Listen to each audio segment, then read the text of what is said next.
வணக்கம் நண்பர்களே, வணக்கம்.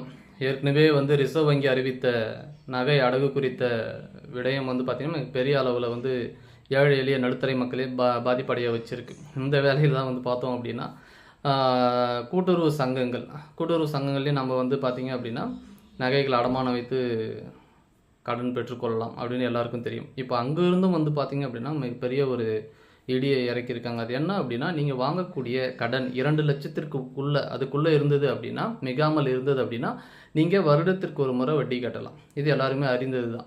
ஒருவேளை நீங்கள் 2 லட்சத்திற்கும் மேலாக கூடுதலாக எவ்வளவு வாங்கியிருந்தாலும் நீங்கள் நிச்சயமாக மாதம் வட்டி கட்டணும் அப்படின்னு அறிவிச்சிருக்கிறாங்க.